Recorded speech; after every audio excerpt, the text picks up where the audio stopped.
Thank you for listening to the Divine Nobodies podcast with Eric Ajna and Jennifer Lynn.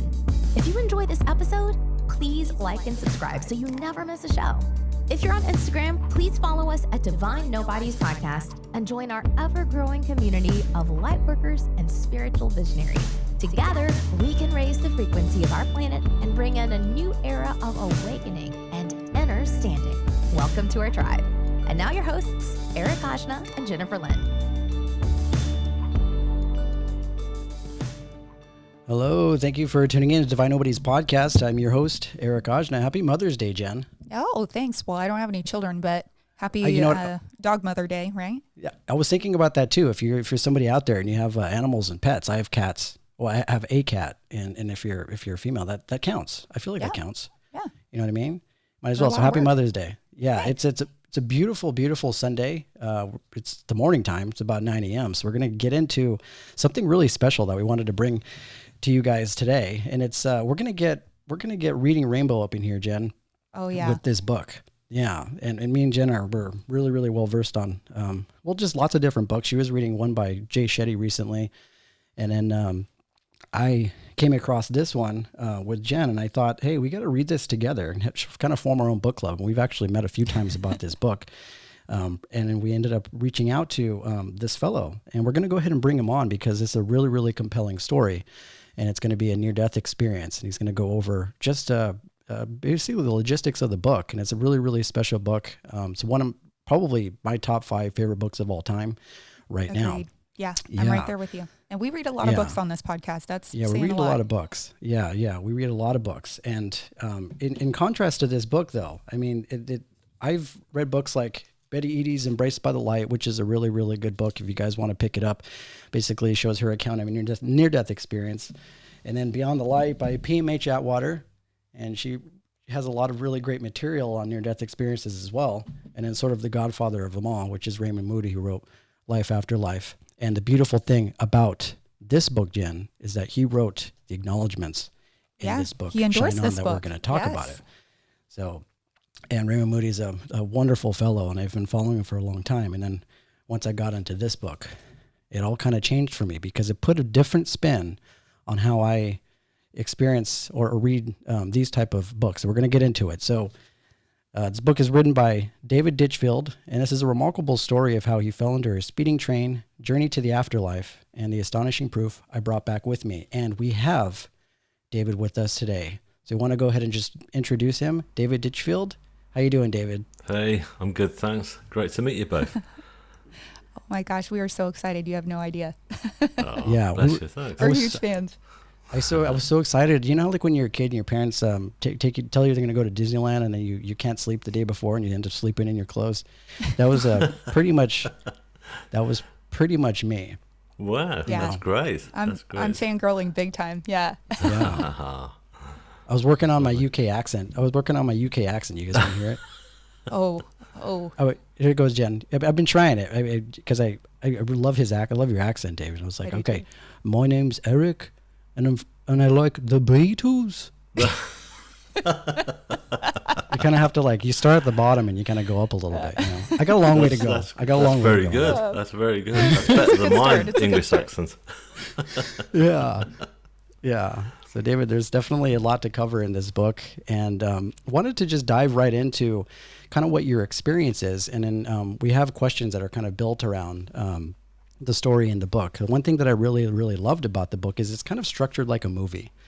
Mm-hmm. And in the way that the circumstances leading up to the accident come first, and then you kind of backtrack to your life leading up to that moment. And you mentioned that you were dyslexic. And I wonder how much of that dyslexia came into you writing the book, because you start in the middle and then you go to the beginning, and then it kind of jumps around. Did that have an effect on how you wrote the book?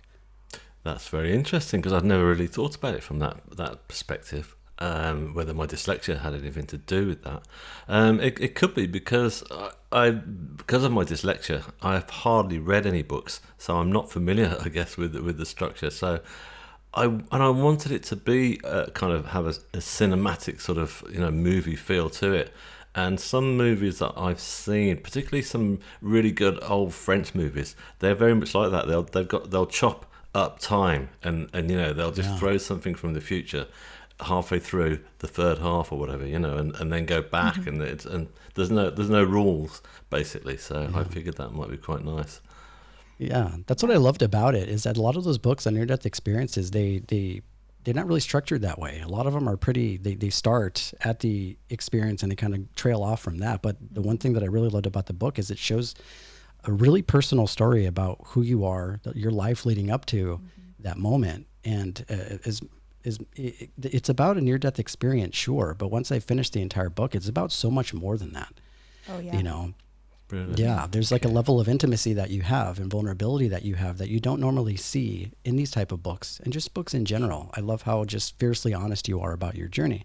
Yeah, so you shared so many personal details. I mean, and embarrassing details too. I mean, I'm reading it and I'm like, oh, I could just feel your pain. Oh yeah.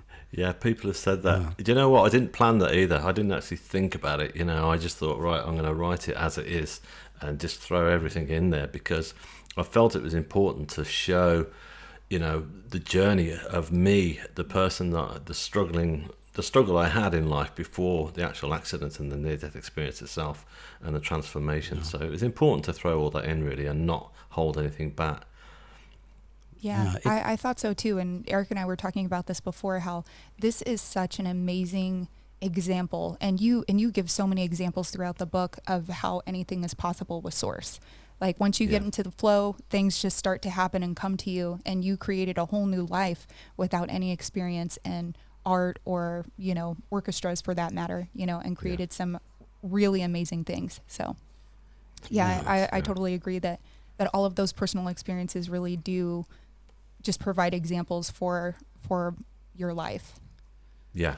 Well, also, ultimately, I mean, I found this from feedback from people who've read the book, and a lot of people have related to it, because it's, even though I say my life was a struggle, I think that's the same for an awful lot of us. We all struggle through life, and sometimes, especially in childhood, it can take an awful long time to actually sort of mold our characters to fit into society and make things work. And we're all very good at acting and appearing like life is going great, but it's underneath the surface, it's not always the case. So I Absolutely. thought I'd bring that in. Yeah, you seem, and one thing that I gathered just by the way that you write, which I really appreciate, you seem like a very highly empathetic person, and you can feel it in the way that you write. You're always thinking sort of 10 seconds ahead.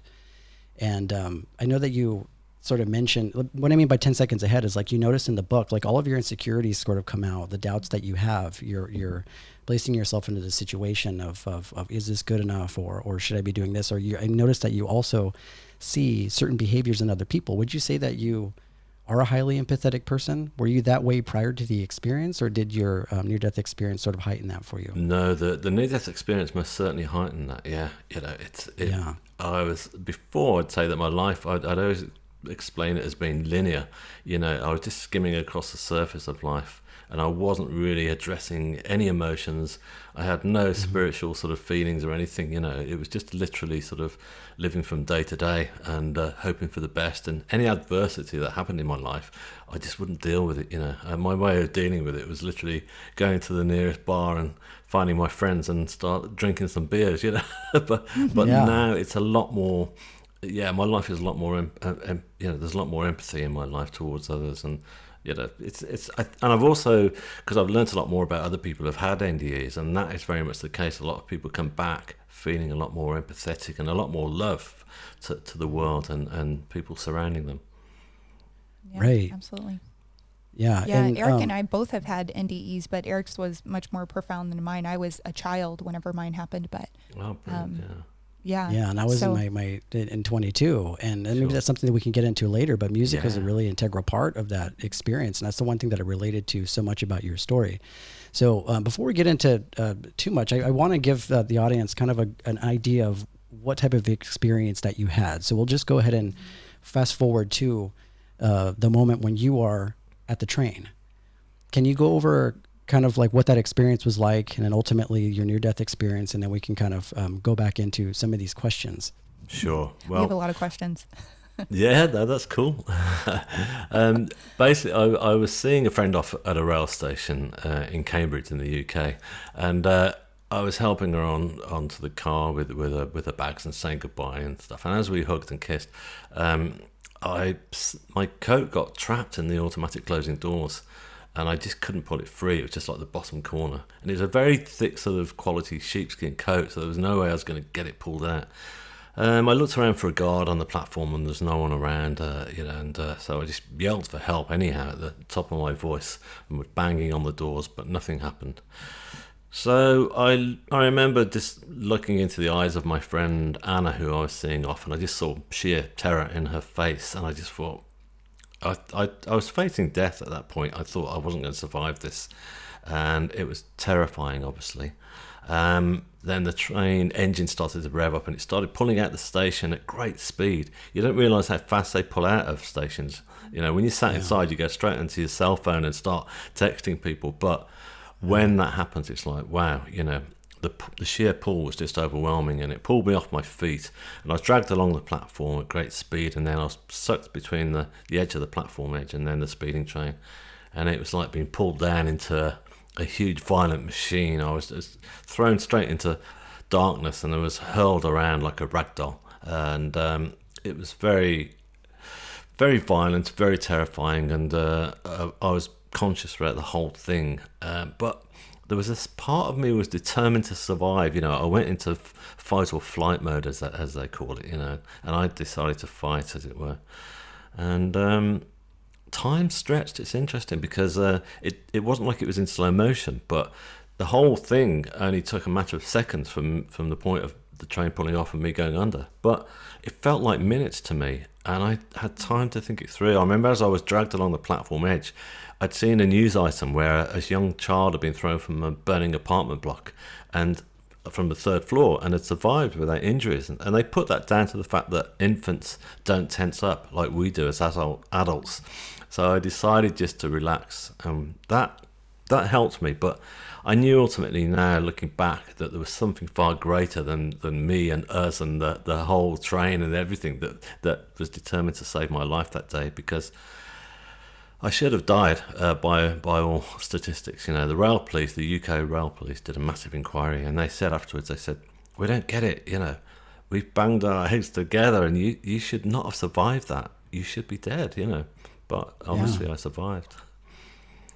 So when I read this, when I was reading the book and I read this part in the story, I was wondering why you didn't just take your jacket off.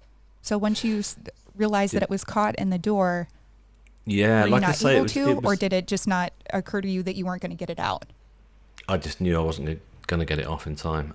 It was this kind of sheepskin coat had like there was no lining on it, if you like. So the sheepskin was like attached to my sweater that I was wearing underneath, and so it was that tight that you've just got no time whatsoever to think about it. If that's something like that, if I had a nice kind of like silky lining, it would have been straight off, you know. But in fact, there was one other guy on the platform who was seeing off his girlfriend, and he shouted to me, "Take your coat off, mate. Take it off." But I remember that. So that wasn't going to happen.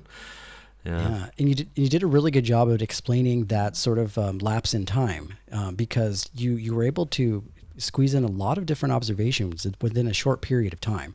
So right. At least in the book, it seemed like it went on forever, and it definitely didn't have like a linear sort of feel to it. It had like a very timeless perspective all the way down from it pulling you under, and then you being able to actually see your arm opened up and seeing all the muscles inside. And then there are certain periods where you were looking at the sky and you were able to see the blue. Like it was you definitely structured it like a movie. It was beautiful. Well, it was very much like that. In fact, it's interesting because I saw there's a US guy called Dr. David Eagleman, and he was doing some TV programs here in the BBC all about the brain, and he talked about this, and he said that that certain people, when they're facing death situations like myself, like rock climbers, you know, are just about to fall off a high mountain with no ropes. He said that the brain sort of develops almost like this 35mm camera, excuse me, where they can take everything in that's going on around them. And it's not like slow motion, but it's just like everything becomes cinematic, and you become where all your senses become heightened. And so it's actually something that happens to the brain. So that's what was going on with me. It was really strange how it all felt like I got time to think it through. I mean, even when as I was tossed around, it was like being thrown into a spin dryer of a washing machine at full spin, But once I hit the ground, as the train was still continuing on, I was laid between the tracks. And even then, I was thinking like all the movies I'd seen, like Indiana Jones or whatever, or 007. I thought, right, what would he do now? 007 would just keep his head right into the gravel, because otherwise I could get hit by the undercarriage of the train. It could all be over. So so there was lots of thoughts going on at that point. Yeah. So you were under the tracks, and the train was speeding over your head, right? That's right. Yeah. And you were telling me earlier about how fast we underestimate how fast these trains are going. So imagine this experience is happening really, really quickly. So one thing that came up for me when you were talking about how your mind becomes hyper aware of just different experiences, it makes me think of like the life review that people experience once they've actually gone through that near-death experience. It's like when people think of a life review, they think of a linear sort of progression. Like you die, you go to your childhood, you go to your adolescence, and then it kind of progresses from there. But from my understanding of what I've read in life reviews is it all happens all at once. Right? Sure. It all happens in this sort of 360 view, and you can't explain it, I guess with the rational mind, but it's all happening at the same time. And I imagine maybe there's some level of that near-death experience that was occurring to you when you were under this train, where all of these things, all of your senses were activated at one time, and you were able to experience all those different things. Yeah, well, I mean, at that point, I hadn't actually had the near-death experience itself. That didn't occur until I got into the hospital. But I still look back at the actual accident itself, and there's something quite mystical about all that. People say to me, how do you manage to recall this story every single time in interviews and talk about it? And it was tough. I mean, no person should have to go through something like that. I had a lot of therapy to deal with it, because I had post-traumatic stress disorder from it. But I can talk about it because I also know that there was, as I say, I felt that there was something far greater than me, a far greater energy that was at force, that was at play right at that moment in time, that was determined to save me from imminent death, or worse than that, even more severe injuries, that could have been, very, very, very bad. I came out of it really, really well. So Yes, you did. Yes, you did. Yeah. And you actually brought it up that that's not when you had your NDE, That's during right, the actual event. It was after. So can you tell us a little bit about the hospital scene? Because I thought, okay, everything's all good. Like, when does the NDE happen? I got a little confused in the book. So. Yeah, that's right. Well, that didn't happen until they got me into the hospital. We got there. And I was losing copious amounts of blood because my left arm had been severed from the elbow down. So by the time we got into the ER department, all the guys that were there, and I could hear by their voices that they were scared. There was a lot of frantic sort of science going on over my head. I didn't even understand what they were talking about, and I thought, it's not over yet, And so it was at that point, really, when I was laid in the ER department, that the blood loss was so high that I suddenly left my body, and I went on to another realm. And I went from all the frantic sort of atmosphere of the hospital and the bright lights and stuff, and the overkill of sound, to a really calm and beautiful, what appeared to be like a darkened space, but not a foreboding darkness. It was like a really comforting darkness, and I figured straight away, actually. I thought, okay, I didn't make it. I thought, I'm dead. This is it. This is the next stage. So I kind of figured that out straight away. I didn't resist it or fight it. I mean, I've since learned that some people do. Some people say, no, I've got too much to come back. I've got my kids or what have you, and they want to come back. But I didn't want to die, but it was such a beautiful contrast from what I'd just been through to be in this beautiful, calm space. And I was greeted, if you like, by these pulsating colours of lights. They were like sort of orbs of greens and yellows and oranges and ambers, and they were just slowly pulsating like landing lights at an airport, And I just felt comforted by this. And we were talking about this. It sounds so much like an alien abduction.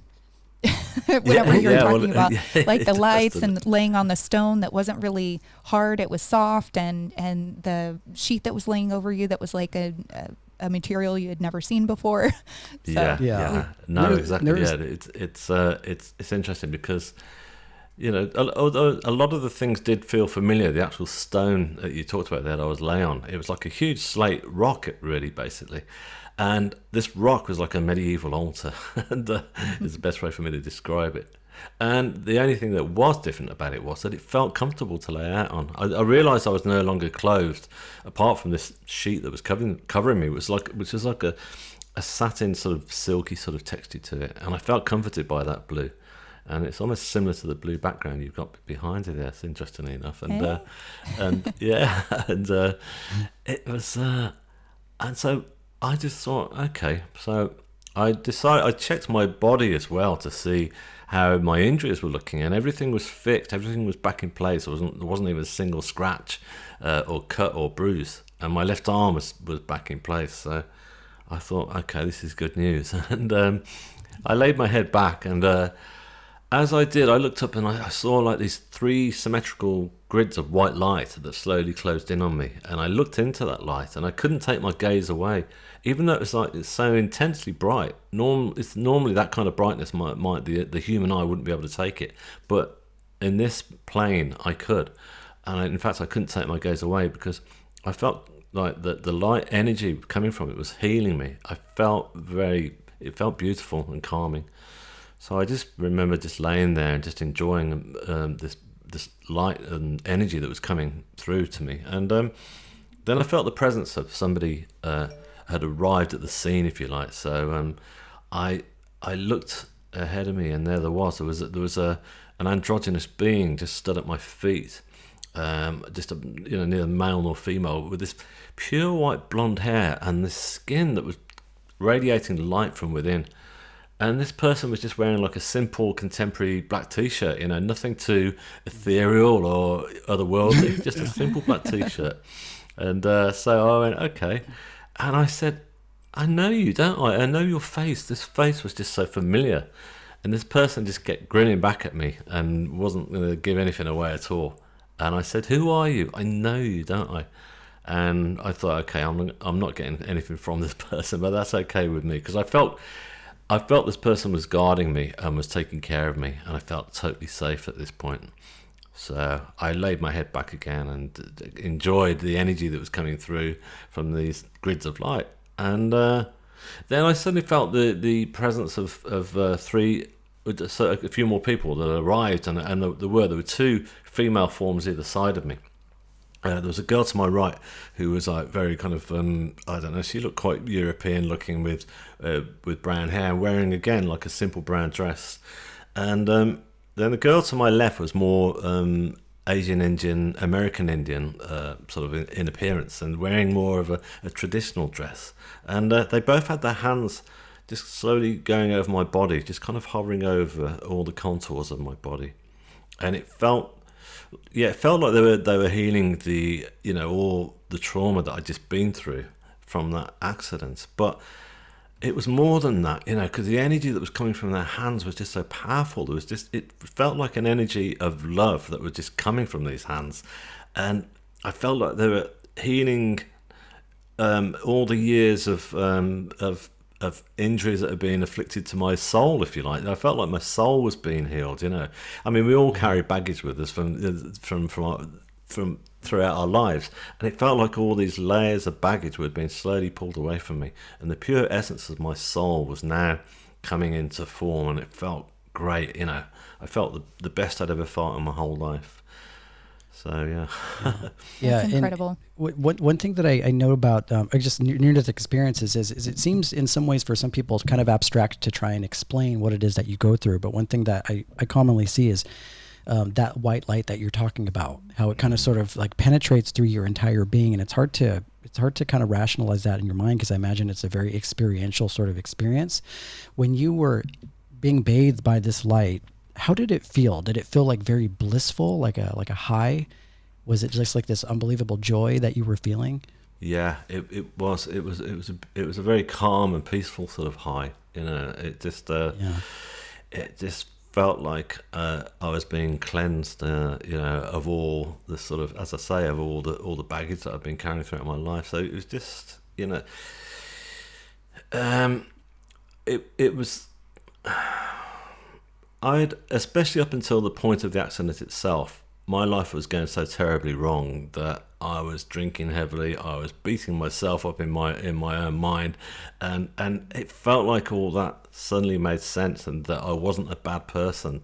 And it was just feeling like I just felt like, I'm okay. There's nothing wrong with me. What was I worried about? Because I spent so much time worrying about past mistakes that I'd made. I was so concerned about my future because I was broke. I thought, where am I going to go? I was about to lose my apartment, and I was about to lose everything, But suddenly that didn't matter anymore. It really, it just seemed like irrelevant.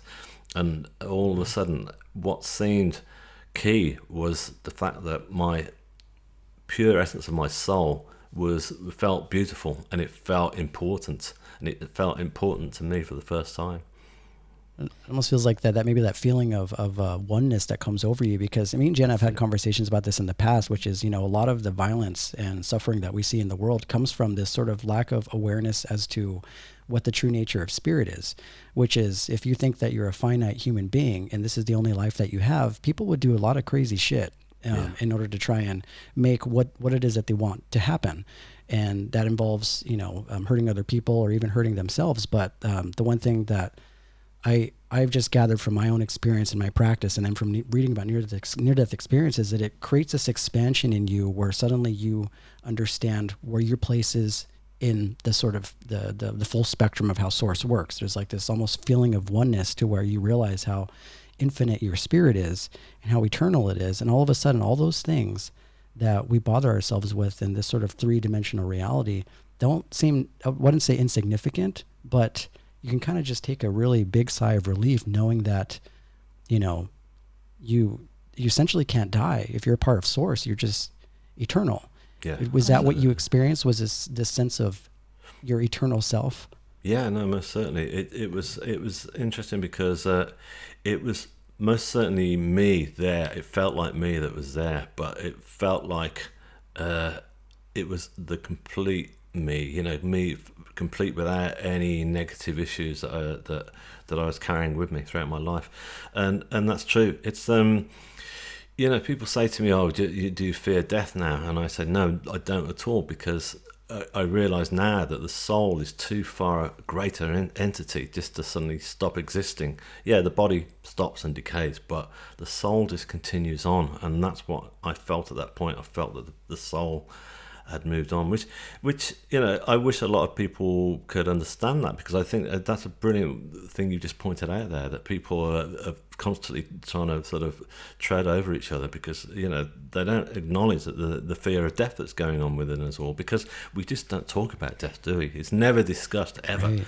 And it's not like we should talk about it over our morning coffee every single day, but we should at least address it once, because we address everything else. We address birth, and we plan for birth. We plan for marriage, or even taking our driving test. But we don't plan for death, which is inevitable. And I think if we did, as you very well pointed out, that could change our perspective on how we lived our lives and how we treated other people around us. Absolutely. We talk about death a lot on this podcast, and one point so we're very familiar with talking about death. We talk about it all the time, but it's funny that you said over your morning coffee, because I kind of feel like that's a normal occurrence here. But I thought that this was really interesting. In your book, you were talking about Joy the healer and some information that she gave you, because you came to her with questions about death and dying and what it all meant, and why this happened, and you didn't really have a ton of support from anyone else, right? And it was like, really, this healer gave you some really important information. I took a quote out of the book. I'm going to read it real quick because it kind of goes along with what Eric was just talking about. It says, "Terrible things are happening right now everywhere around us, but hell exists here on earth only because people are still working out the hell within themselves." Yeah. So I thought that it's what a great explanation to talk about, what this experience really is and what death really is, right? Sure. And why we torture ourselves in our waking lives. Yeah, exactly. Yeah, that's very true. Yeah. That spirit actually it shows up here through us, right? Yeah, absolutely. I mean, joy was just like, after the NDE itself, there was a lot of synchronicity happened in my life. A lot of people tend to walk into my path that were helping me, and joy was one of them, as you read in the book. But interestingly enough, I was also seeing a therapist as well to deal with my post-traumatic stress disorder, and she was coming from a more scientific point of view.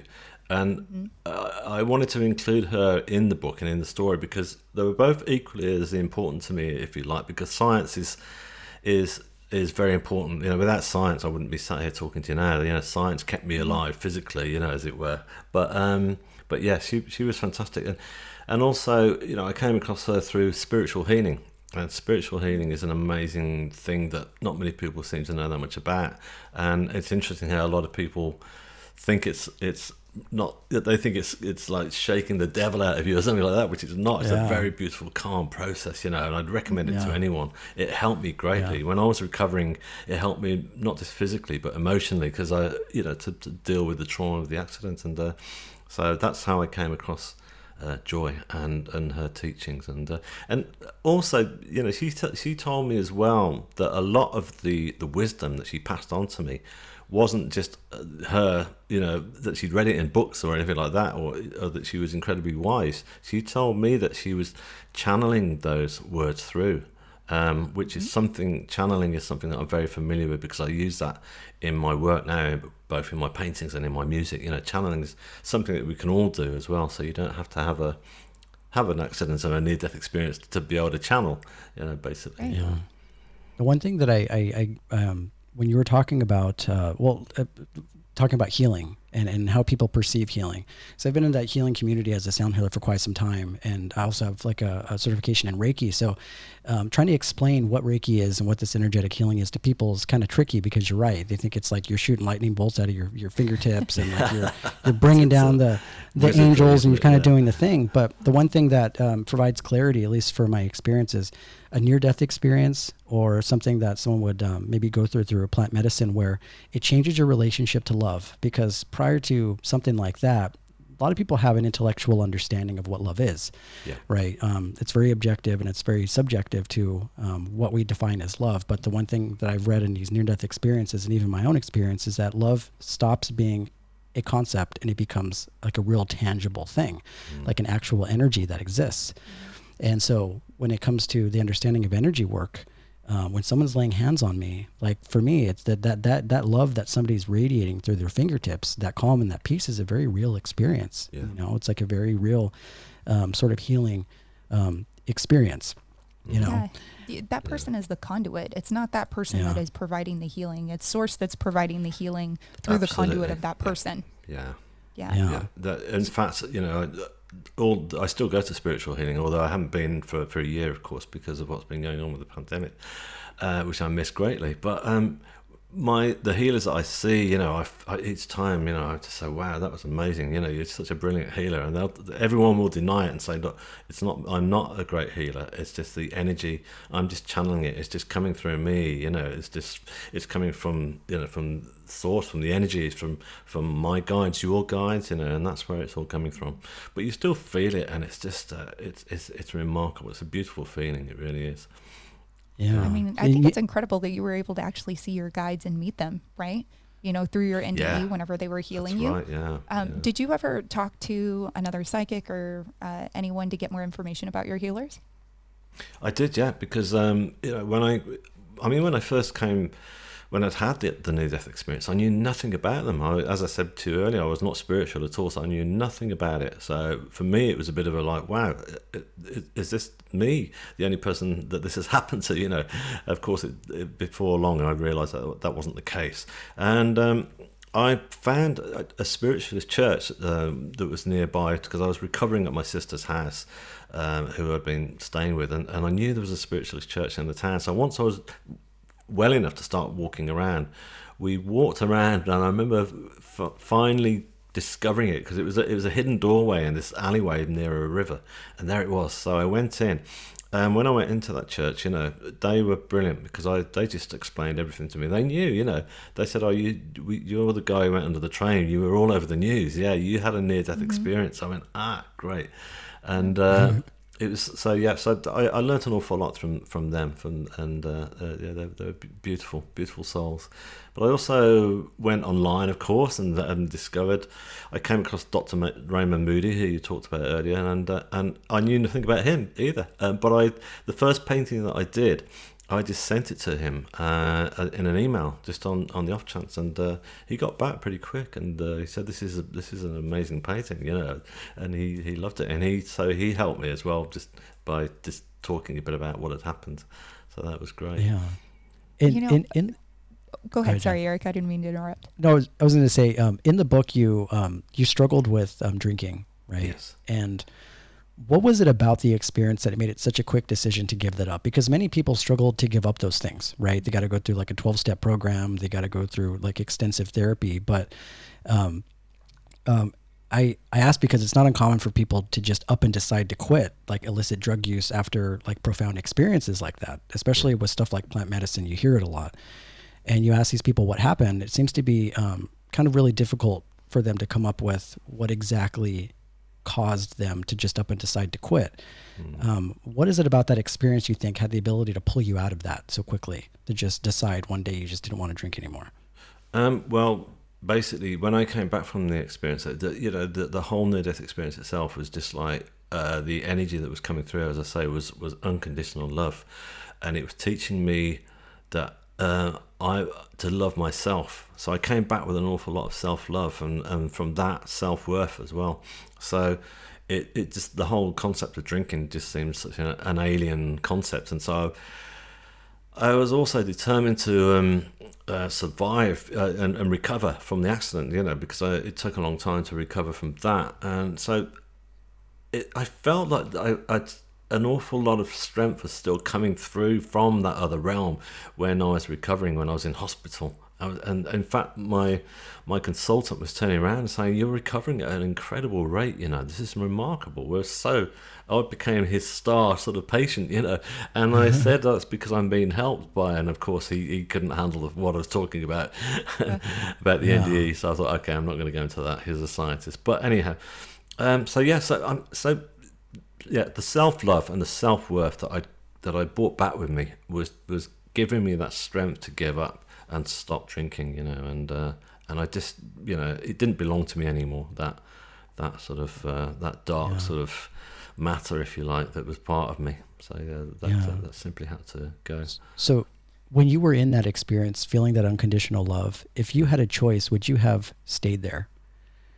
Like if they asked you to just, hey, I think at that moment in time, I would have stayed, because it just felt fantastic. And as I say, I felt like complete for the first time in the whole of my life. So that feeling of completeness and all the love I was getting was just so profound that I just thought, this is great. But I think that, basically the moment that turned that all around, I mean, I didn't make the decision to come back, they or the universe made that decision for me. But the turning point was when I saw what I felt at first. I felt this energy of love had suddenly turned up like a huge dial, and I thought, what's going on? And I opened my eyes and lifted my head again. And just behind the being of light that was stood in front of me was this huge tunnel of white light that was just slowly coming towards me. And the intensity of energy and light that was coming from that was just, it was wow, it was incredible. It was like every single molecule of my body was vibrating with this love, this experience of love.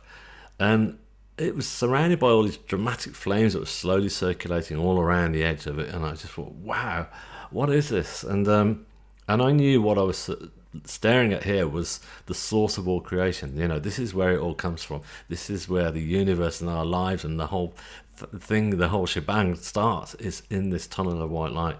And so, and it was pretty much at that moment that I was sent back into my body and came crashing back into the hospital. But a lot of people say, "Oh, you must have been disappointed when you came back." But funnily enough, I wasn't, because I was so filled with all this joy and knowledge that all I could think of was, right, well, why have they sent me back, and what is my mission? What's my goal? What am I supposed to be doing there? Which took me an awful lot of time to figure out. Throughout my whole stay in hospital, I was thinking, I didn't know what it was I've got to do. But yeah. Well, I want to rewind a little bit and talk about your life before the NDE and your relationship with Emily, and how that kind of Emily. shaped into Emily. Ems. and Ems. what role she plays in your life later on in the book. So can you talk a little bit about that, about your relationship with her, and even about the embarrassing story with the socks? Yeah, sure. With the hole in your sock? Yeah, well, I mean, basically, Emily represents everything that I was aspiring to in my life before the near-death experience. She didn't represent love. She was never going to give me any fulfillment in my life. She was very beautiful and was very, very successful, and that's what I was aspiring to. I'd moved to London without any qualifications, and I was hoping that would turn my life around. I thought it was a land of opportunity. So, and she was part of that social scene, and she was hanging out with all these people who were working in the music industry. And so I thought, I want to be part of all that, but I was never going to get in through that door. So, she was also, if you like, holding a mirror up in front of me at that point and saying, look at yourself, look how desperate you are trying to get into my life. So it always made me feel really quite sort of unworthy. So she came to the story, and she returned later and after I'd had the experience, and after I'd started creating paintings and started writing music, and then she became interested in me again. I mean, that's a very common story. I'm not the first guy for this to happen to, let's face it. Yeah. Right. Yeah. We were cheering whenever you tore up her business card. We were like, yes. Yes, yeah, because you were in your studio with like your paint. You were doing the painting, and she walked up, and you did a really good job at explaining that scenario, by the way. But like when you talked about her walking up the stairs, I was like, all right, here we go. Here she's coming. And then she comes up and you start talking to her, and then she starts talking about like, she's working with this art dealer guy, and she's in art, and she's talking about the logistics behind selling artwork. And I just started thinking to myself, like, oh, I wonder what David must be thinking right now. Yeah. And then when she was like, oh, you want to come and see me, come and hang out. And, she told you that it didn't work out with that guy. And then she gave you her card. I was like, David, don't do it. Don't do it. Well, it wasn't an act of vengeance or anything like that. I only got that in me, but it was just a moment of like realization that wow, that person is not part of my life anymore. We don't connect, because I'm not criticizing her either. Actually, funny enough, I'm not criticizing anybody for their lifestyle, but all I was trying to point out was that I was just chasing all the wrong things. They just weren't for me. They weren't meant to be in my life, on my life's journey, as it were. So I'm sure she's very happy now, and she's found the person who is meant to be on her pathway. Yeah. Yeah. So we were wondering after she reappeared in your life, if she did hang around at all. Did she help you at all with your artwork and having it be seen, or after that moment she was just done? That was it. Yeah, that was the. I think she not got the message, but that was it. We weren't going to take it any further.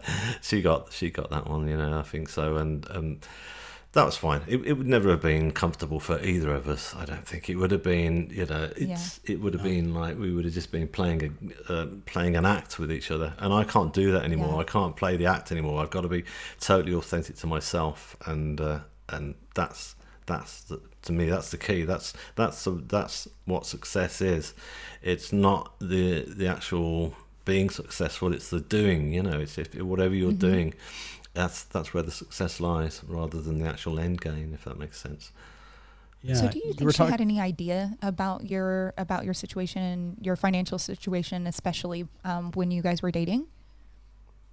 Well, she probably had an inkling, but I didn't give too much away because, again, as I say, I was acting then, so I was trying to act as if, things were going to be fine, and that, I was a very good actor at that point, let's face it. But so to keep those plates spinning, But it was very tiring and stuff. And I think underneath, I mean, her instincts would have told her that I wasn't the success that she expected me to be, or what have you. Mm-hmm. Yeah.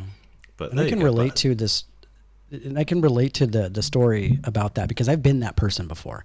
Yeah. And we were talking about earlier about just different synchronicities that happen in life, kind of after that experience that you had. But I also look at this as there were synchronicities leading up to that moment too. It's crazy how Source will put people in your life. Yes. And like you said, like become a mirror to show us all the things that we really need to really address, not to try and be like them, but to practice more self-love and self-worth in ourselves so that we could sort of like lift ourselves up to that point. And that's the one thing that I really love about this story, aside of the near-death experience, is it does sort of, it sort of follows you along your own sort of journey and self-discovery, even outside of the near-death experience. There's a rawness and an honesty to your cadence, and there's something beautiful about a story that's written by someone with nothing to lose, because there's no reason to pretend after a certain point or protect some image that you have of who you are. What's interesting is that you wrote the book with this very fierce form of honesty, and even in some situations, you seem kind of reluctant to be more open and vulnerable to some people in the story.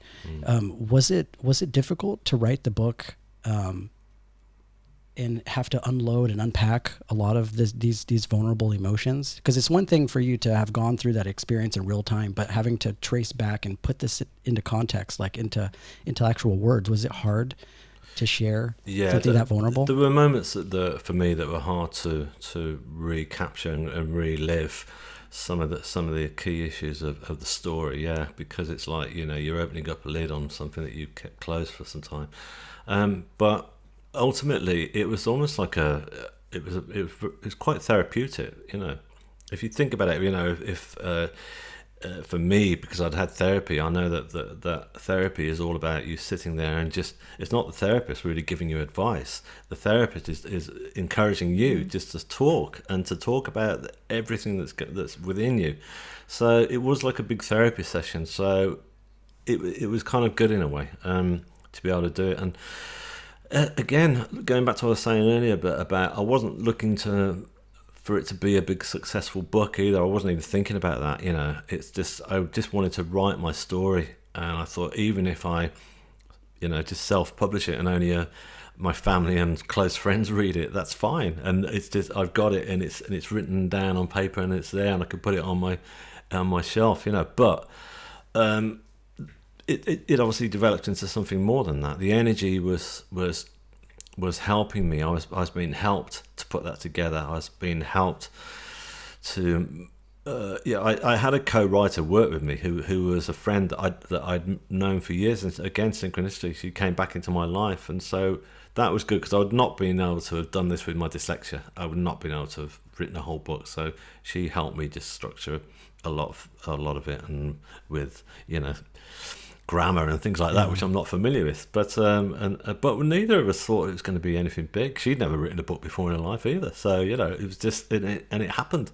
And again, as I say, there was no end game. Just like with my paintings and my music, it was all very organic, and it was just coming right from within. And that's the most important thing, I think. So let's talk about that. So there's the story doesn't just end at the near-death experience. There's this whole series of events that happened after you had undergone that, which is your venture into music and to painting. Can you kind of talk us through how you became an artist and how you started composing music as a result of the near-death experience? Sure. This is my favorite part. Great. Well, the paintings came first, and in fact, almost immediately. It was when I was recovering in hospital after I'd had the first operation, which was about 8 hours of surgery. I remember I was just lying in this room on my own that they'd given me, and I just got this R2-D2 machine bleeping next to me in the dark. And I was thinking about what had happened, contemplating the whole thing, the accident, and dealing with that, and thinking, wow, what happened there? But more importantly, I was dealing with the fact that I just had this incredible experience, and I thought, I was scared I was going to forget all that. I was scared that I thought, how am I going to tell the world about this? Everyone needs to know about this. It was really important to me. So I thought, I know, I'm going to do a painting. And I'd done nothing like this before. And I thought, it's got to be a huge, like, Renaissance style biblical scene painting, like those ones you see that Michelangelo does, it's got to be big and epic. So I decided straight from the off that's what I was going to do. And so I started sketching. My sister came in the very first night. She said, is there anything I can get you before she left? I said, yeah, can you get me a little sketch pad and a pencil? And she was going, okay, so the nurses propped me up in bed and I just did these very faint sketches of what I'd seen in the afterlife. And that became my first painting. And I was apprehensive about starting it because I didn't want to make a mess of this. It was too important. But I did get a huge canvas, and once I started painting, it started coming alive almost instantaneously on this canvas. And I realised that I was being helped. I realised that the painting that was starting to evolve was more than just me. I realised that this I felt like I got this umbilical cord attached to this other realm still, and they were just sending this energy through and giving me a crash course lesson in how to paint people and skin tones and all those different things. So yeah, and again, synchronicity. I'd met some friends of my sister's who run like a local Pilates yoga center, and they said, look, we've got a studio space that's going for a week because we're doing decorations and renovations. You can use it to do your painting. So I said, great.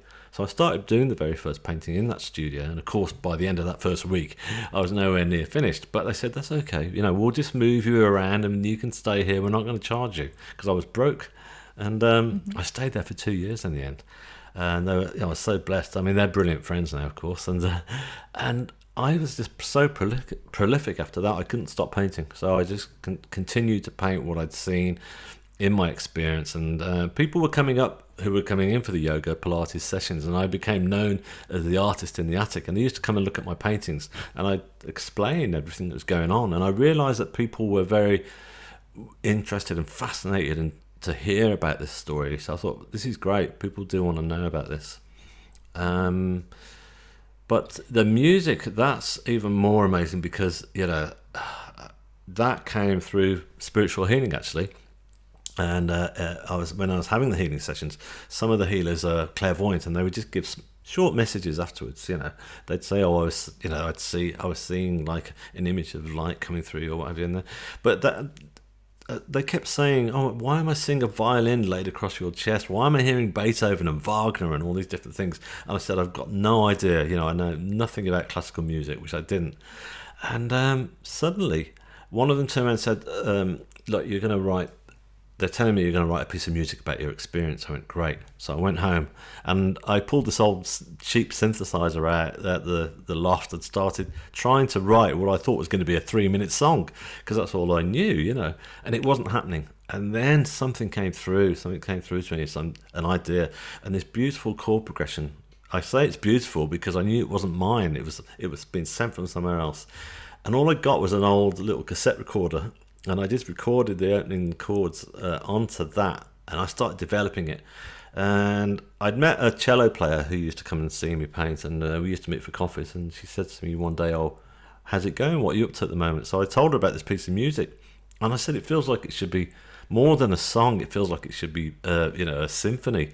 And she said, "Well, maybe we could perform it one day." I thought that'd be great. So I developed it and got it. So. Ready, to that point. In fact, my brother said, look, I've got this piece of software that you can attach to your computer, and when you play the keyboard, it will transpose it into musical notation. So that's what I did, and I still can't read or write music to this day, but I managed to get it to the point where I got the whole first movement together for a symphony, and I took it to the orchestra, and they looked at it and they said, yeah, okay, we'll do it. So to my astonishment, I'd got a premiere performance of a symphony based on my near-death experience, all queued up and ready to go. What did that feel like to know that your music was being played by a symphony? A lot of it was very exciting, but also very daunting at the same time, because I remember turning up to the very first rehearsal and walking in there and seeing this orchestra who were ready and waiting. And orchestras, they're lovely people, but I mean, they're very highly educated, you know, and very middle class, as we say in the UK. And I wasn't from that arena at all, so it was like I was being thrown straight into it. I thought, wow. I remember the conductor saying, "Oh, the composer's here," and I was going, no, I'm not the composer, you know, it's just me. Like, And he said, "David, can you step forward and tell us about your piece?" And I said, I was bottling it. I said, no, please. He said, "No, come on." So I did. So I stepped up and spoke to this orchestra, and once I started talking about the whole near-death experience and the music and what it was all about, suddenly I was being helped and the strength came through and everyone was captivated, and it was just like, okay, that's great. Now I got that out of the way. How's it going to sound? Because I got no idea. And I stepped back, and I will never forget that experience, because as soon as the strings came in and the conductor's baton came down, it was like, wow. It was like a three-dimensional sound. It was just everything that I'd been hearing in my head, and those little chords I played on that cheap synthesizer were now coming out of an orchestra. And I would recommend it to everyone. It's a beautiful experience, and I just thought, yes, it works. So it was pretty spectacular. You were explaining, really did a good job in the book of explaining kind of the difference between what a musician experiences and what somebody that plays classical music in an orchestra experiences. Like I've been in bands all my life, just like you have in punk rock bands, and you're rehearsing, you're trying to get this thing right to where it almost becomes like muscle memory. Yeah. But you were explaining that to these musicians that are playing in this orchestra, like they're trained to read music. Yeah. Totally. And sometimes they only pick it up once or twice, and they just hit the ground running with it. You know? Oh, totally, absolutely. You know, that was it. I mean, I couldn't get my head around that, because when I stood up and spoke to them at the rehearsals, I would try and explain this. I'd say, "Look, can you play it like this? You know, I want these opening chords to sound like Mahler's Fifth Symphony or something that I'd heard on the radio." And the conductor turned around to me when we were having a coffee, and he said, "Look, you don't do that to an orchestra. You don't explain what you want. It's all written in the score, and that's all they follow. They don't listen to what you're saying." So I thought, okay, that's interesting. And so it took me a while to get my head around that. But I really loved the idea that it's all there. They can just take it from. They express themselves beautifully. You know, the sounds. They're all very sensitive souls. But it's really interesting how they can just take it from. Not only that, I mean, when I first had the first meeting with the key members of the orchestra and the conductor to show them the mute, I said, "Shall I bring a cassette along of, you know, what I've done on my synthesizer?" I said, no, we don't need that. We just want to look at the score. And they could tell just by reading it how it was going to sound, which was, I found, astonishing. And I still to this day, incredible. Isn't it? Just especially as somebody especially someone that like hasn't been in bands back in the day. It's like, how do you know what the vision is or the feeling is? And they just start reading the music. And I still, to this day, David, I can't read music either. Yes. And when I get behind my MIDI, when I get behind my MIDI controller and I'm playing music, I can't read music. I just go off of a feeling. Yeah. You know. So when you wanted to talk about, because as a musician, I'm really compelled by the compositions, because they're beautiful, they're gorgeous. Mm-hmm. Like they're really amazing. I've actually let a few other people listen to them and wanted to gather their experience, and they really loved it as well. But the synthesizer, the very first one that you got, was it one of those ones that they give to kids with the battery that says like Yamaha on it, or was it like a Roland? I've still got it. It's called a Kwai, and it's Spanish, and it's so light and plastic that it's like a kid's sort of throwaway thing. But it was great. The reason I loved it, because it had all these cheap sort of sounds that sounded like instruments from an orchestra. You know, you'd have like a horn sound, and it'd say French horn, but it'd sound more like a sort of, you know, like a wasp flying around your head, you know. But it didn't matter, because I got to the point where I knew, you know, what was going on. I could roughly hear how everything was going to work and how it was all going to come together, because I was hearing sounds. You know, I was talking about when I was doing the painting, as I was helping, you know, I was being channeling ideas to how to paint. The same thing was happening when I was writing the music. I was hearing all these different sounds. Like I remember hearing a horn sound. I thought, it sounds like a distant horn blown from somebody on a horse or something like that. And then my brother said to me, he helped me out, and he said on that, he said, no, what you want there, that's called a French horn. I was going, okay, brilliant, a French horn. So that's what that sound is. So, and I just started developing all these things, and then I got to the point where I realised that an orchestra is like, it's like a rich palette of colours. You've got all these textures that you can add, and you can just pack it out and fill it out. But going back to it, yes, it was a very cheap. It wasn't even. I mean, you'll know about MIDI keyboards, won't you? Obviously, with being a musician, this wasn't even MIDI. It was just like that old. It was just very. That's why all I had was a cassette recorder, and I just laid it up on the cassette recorder and just kept playing all the bits and pieces backwards and forwards. I'm thinking, right, I hope this all works. Yeah, and I did catch your MIDI control on your using. I think it's like an M Audio. Key 49. Oh, that's what I've got now. Yeah. So I've got a MIDI keyboard now. I've moved on from the. I've still got that faithful old Spanish synthesizer will stay with me, because it's an old friend. I never use it, but yeah, I've got like an audio thing that I use now, and I use an updated package on my laptop for developing the music, which obviously it's great. It just makes life a lot more simple, and I've got sounds now that sound a lot more like the instruments of an orchestra when I'm building it up. So because I'm working on a new piece at the moment actually, and so it's a lot. So that's my next new piece of music. Obviously with COVID, it's taken time. How we're going to do this, because the orchestras are struggling to get together and rehearse even, let alone perform. But it will come together. That's the next stage of my journey.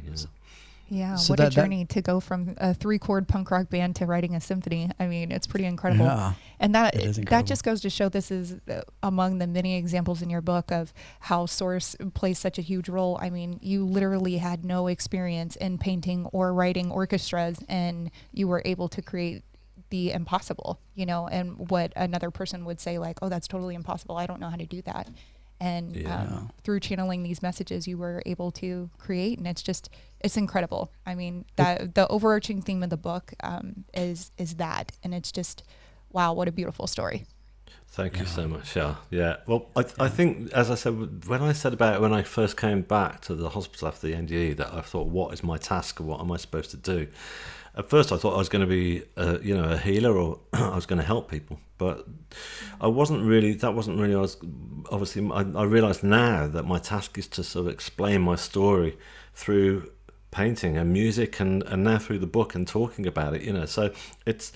So that's literally what developed for me, and I guess for everyone it's a different story. We've all got all these different hidden things that are within us that we don't realise are there, that we haven't tapped into. You don't actually have to have a near-death experience to find these things. I think that's something that I'm really keen to point out. I mean, you read these stories. You read these stories where you've got guys who worked on Wall Street for years, and then they burn out, and they say, right, I'm going to move out and buy a farm in the middle of the country and raise animals and stuff, and they do, and they find their true goal that was within them all the time, to be near to nature or whatever, and so that was my destiny, and so was to discover all those hidden things I hadn't even come anywhere near to tapping into at all. It's all about being authentic to yourself and discovering all those things within.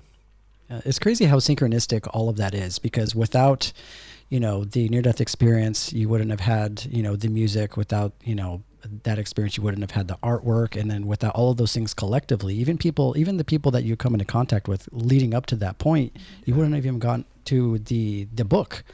So you talked about earlier about how this is sort of the divine orchestration actually happening, and everything is so carefully placed so that you could share this experience. The one thing that I gathered though, after you had an NDE, is you can get this sort of sense of a culture shock that takes place between you and your friends and your family.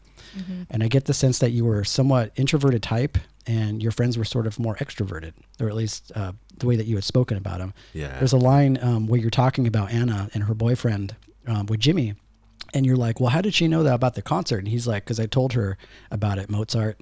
They always sort of have these like little quippy lines that they're talking to you about that kind of set this precedence that like they're still attached to that world. and they may very well be a big part of your life, but Yeah. you know, they're running on a level of understanding that maybe at that point they don't understand yet. So what was that transition like? Was it hard to remain in contact with the people that were a part of your life, or did you find it easier to connect with them more after you had that experience? Generally speaking, I found it quite easy to connect with everybody because I was filled with so much love, not just for myself but for everybody around me, and and I loved them even more. So there was no sense of that person no longer belongs in my life or anything like that.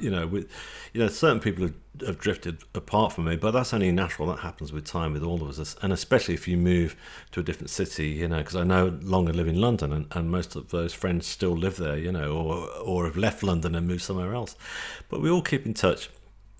Interestingly enough, Matt and Jimmy, I realised looking back that they were rightly placed in their lives. They were comfortable in their skins. They were, we all had the same kind of like jobs. We were working on construction sites and we were doing manual labouring, but Matt and Jimmy were really good at it and they fitted into that world, and I never did. I was never any good at that kind of work. So. And they knew it as well. They used to sort of constantly, jibing me about how slow I was and at that kind of stuff, And of course, when my life turned around and I was like, they came to the concert and they were kind of like laughing at me even then, saying, "What are you doing? You're writing music for an orchestra." But they got it and they supported me, so I love them for that, I just imagine it's like your friends, because I have a lot of male friends, and they sort of kind of like to poke fun at each other, exactly. As a way to maybe not be too external with their feelings. Yeah. And you mentioned it kind of in the book where it's like, they talk and they try and avoid eye contact. I know what that's like when you're trying to connect with your guys and you're, it's kind of reluctant to be a little too emotional with them, so they kind of have this way of connecting where they're sort of like poking fun at you and stuff like that. Yeah. And I can definitely feel that connection that you have with your friends in that way. But what's the one thing that I really enjoy about your character in the book and who you are just in real life is that you're a very humble person. Mm-hmm. A lot of people, after they have a near-death experience, some people will just dive headfirst into the new age stuff, and they will push all of those people out of their life that don't resonate with that narrative and that story. People that have they've drank with at bars and people that they've partied with, somehow they take this 180 turn and just pick one side, and that's something that you integrating the experience really into your current life, and then still, like you said, expanding the love that you had for those people before, and how it was exponentially so much more. And I wanted to ask about Anna specifically. It seemed like through the book you really struggled. I mean, it's clear that there was love there, right? But you really struggled with communicating that love to her. Yeah. What happened to her? Are you guys still together or not? Well, first off, Anna she's a very private person, so I've kind of made a deal with her that I don't talk too much about her, and because she'd like me not to. But secondly, for people who haven't read the book, which I'm hoping people who haven't will go ahead and read it, I don't want to give any too many spoilers about how the relationship goes, because it's a very key part of it, as you guys know, because you've seen, because it's I did. I mean, one thing I will talk about is I did struggle with her because she was the first real thing to come in my life, and I was scared of that, I was not running away from it, but I just didn't know how to deal with it, because the guy I was before was like I said, I was an actor, I was always acting, trying to be this, and I was used to that. I was used to being in relationships where I was trying to act my way through it, but with her, I couldn't act because she was so, I don't know, she was just the first authentic and real person, or organic person is the best way to describe her, to come into my life, and that scared me. So, and I know that's not, an awful lot of people have faced that in their lives. That's, again, I don't claim to be, the first for that to happen to, and I think, again, that's why people can relate to the story, because it's something that's quite real. Oh, yeah. Yeah, every opportunity. You had so many opportunities to pour your heart out to her, and you didn't do it. I was like, what the? Yeah, exactly. Come on. I know. Yeah, we were totally rooting for you, for sure. Yeah, we were. Thank you. Yeah. And you know, you were talking about like what Jen was talking about, like this newfound sort of understanding of love. That's how you can, at least I can really tell in the book that it's like this unconditional love, because you didn't pick a side. You came back and you were able to just meet people where they were and practice that unconditional love and acceptance for other people. And I think that's how you kind of get the real sense that you had experienced something really profound, because it wasn't polarizing for you, you know? Sure. It was something really intense.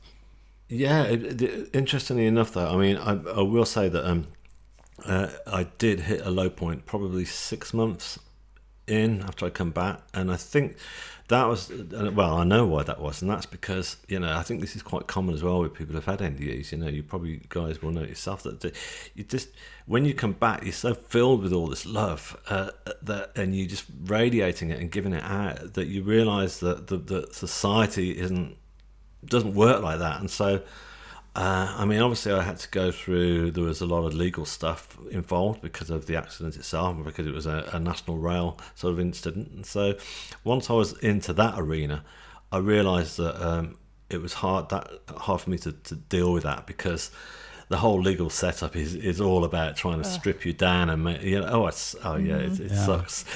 It's so wrong, and it's just so immoral, and I suddenly fell apart, you know, and I just thought I can't deal with this. So the therapy helped me through that one, you know. But so it wasn't all sort of me just coming back, just, you know, my life was totally fixed all at once, you know. I had to do an awful lot of learning to realise that how to armor myself up, if you like, to deal with the world, and it's not this beautiful place. And well, it is actually, that's wrong. The world is beautiful and stuff, but you know, you do have to know how to be able to ride over the surface of you know, of people who are out to just pull you down still. That's it. Yeah. Seems like you had to like free up some space in order to like really fully accept that. I guess we talk a lot about this too in our podcast, which is like the dark night of the soul. Yes. And people experience it through a near-death experience, and people experience it on mystical meditation, plant medicine, where it's like you get this really peak experience of source just flowing through your body.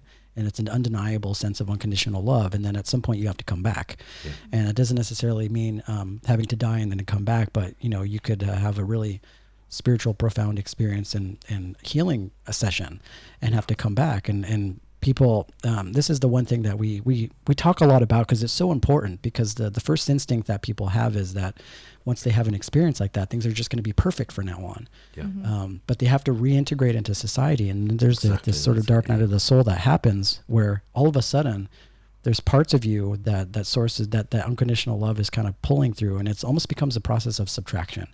You automatically identify what it is that you need to let go of, all the ways in which you're not loving yourself. And it's almost like creating space inside of your heart so that you could like fully embody and get to that unconditional love that you were at before.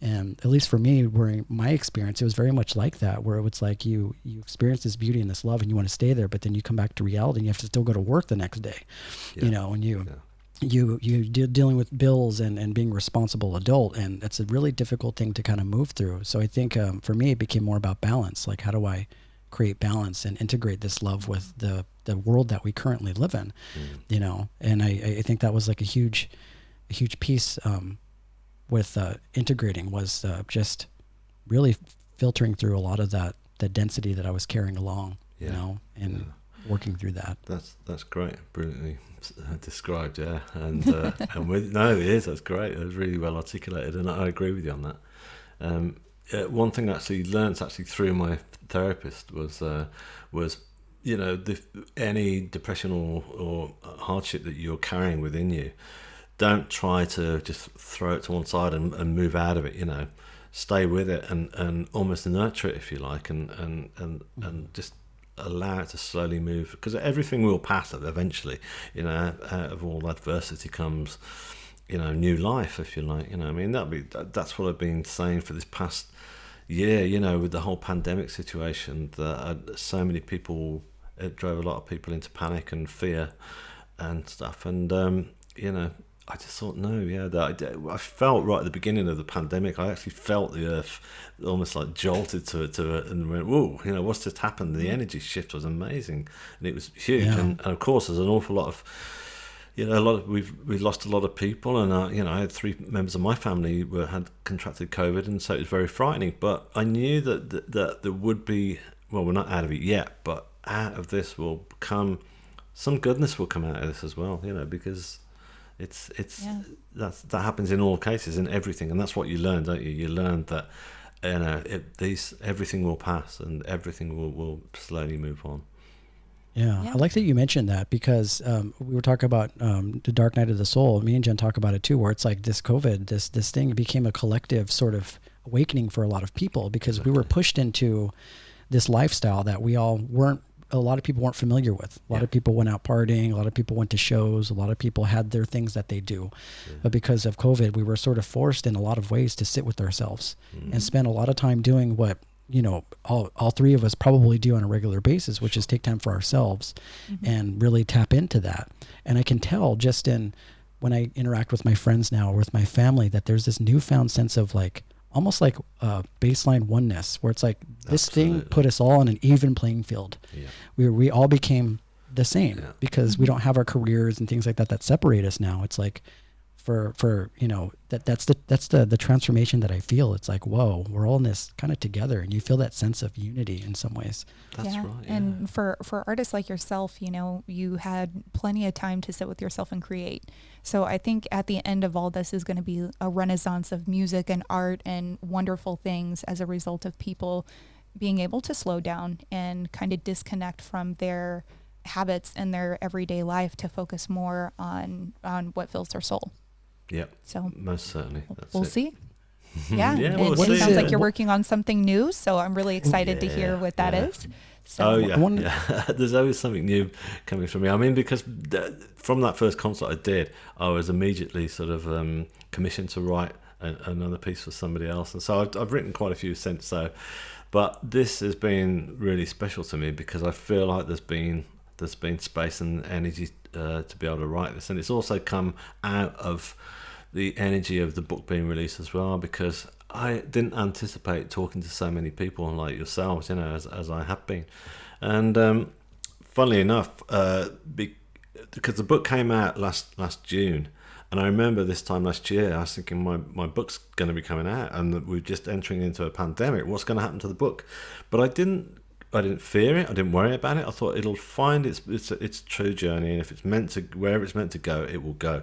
And interestingly enough, it actually helped me because it meant that I didn't have to jump on a plane and fly out to New York or LA to do interviews. I could just stay at home and speak to people throughout the world and just do Zoom interviews or whatever we're doing now, and just reach out to lots and lots of people and talk about my story. And whether people buy the book or not, it doesn't matter. It's just great to be able to sort of spread the news, and it gave me a new sense of purpose to this new piece that I'm writing. It just brought it alive, and it just kind of sprinkled more energy on it than that would have been there before, I guess. So yeah, I'm quite excited about this one. So you mentioned in the book, of course, that you weren't so much of a spiritual person, which made this a lot more relatable for me, right? Because a lot of people tend to get, I want to say, distracted by their beliefs whenever somebody has an experience. So a lot of it is driven by what their belief system is, whether they're Christian or Buddha. But the fact that you seemed kind of agnostic made it seem a lot more authentic. So coming from somebody that didn't necessarily have a spiritual denomination that you followed, to having that experience. Now, in retrospect, did that change your relationship to, say, Christ or Buddha or a lot of these worldly religions that people follow? It did do, yeah. I actually I remember when I was having spiritual healing one evening, I was just having this healing session, and I was at the very early stages. I was connecting very much with that other element that I'd just been to in the healing sessions. Well, I still do, but it was a lot more profound at the beginning.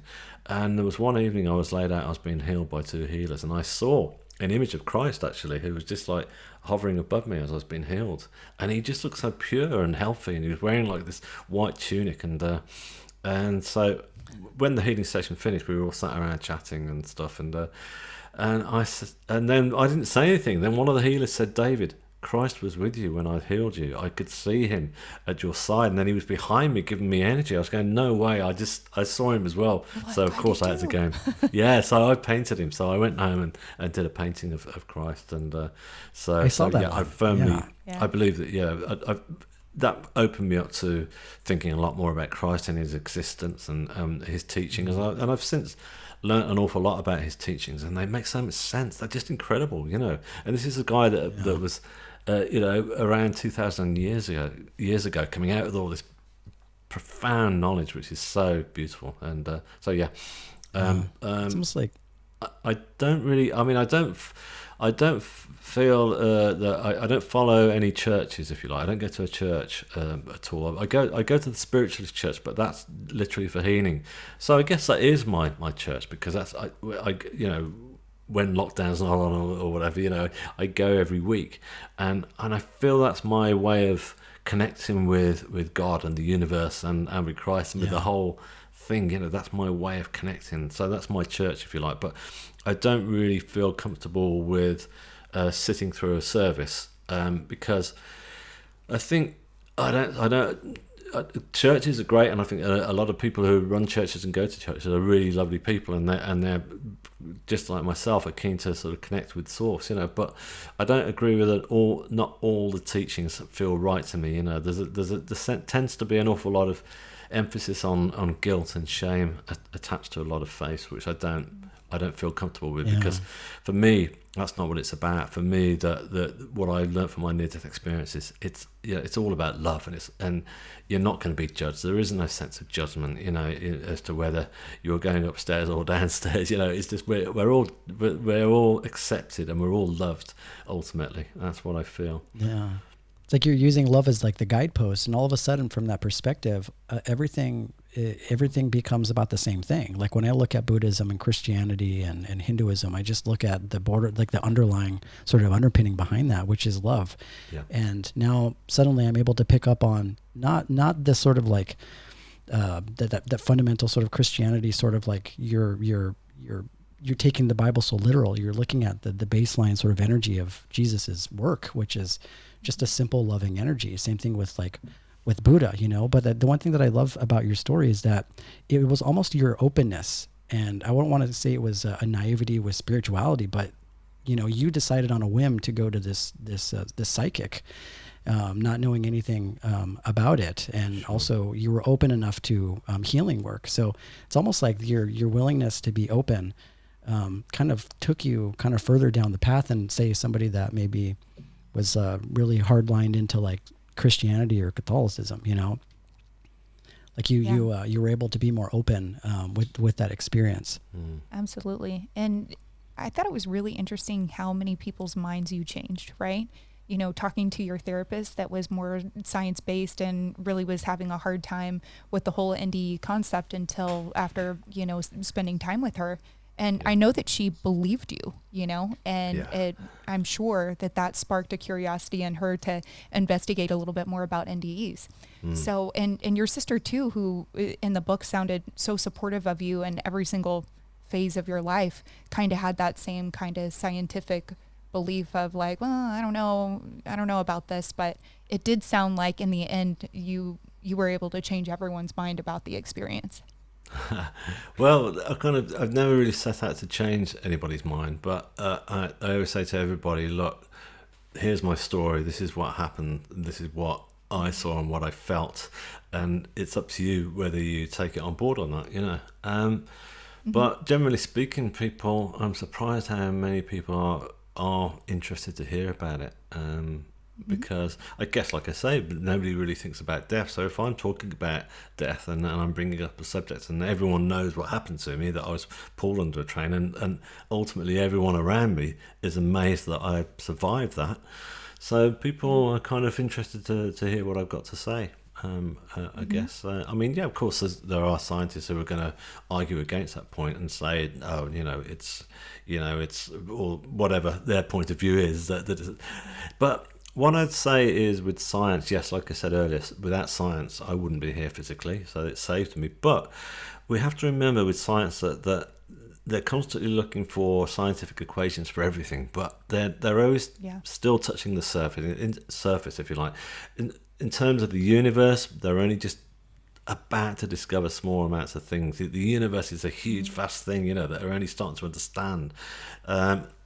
And if people turn around to me and say, well, there's no scientific sort of equation for a near-death experience or the afterlife, you know, or the brain sort of, you know, continuing to carry on or what have you, you know.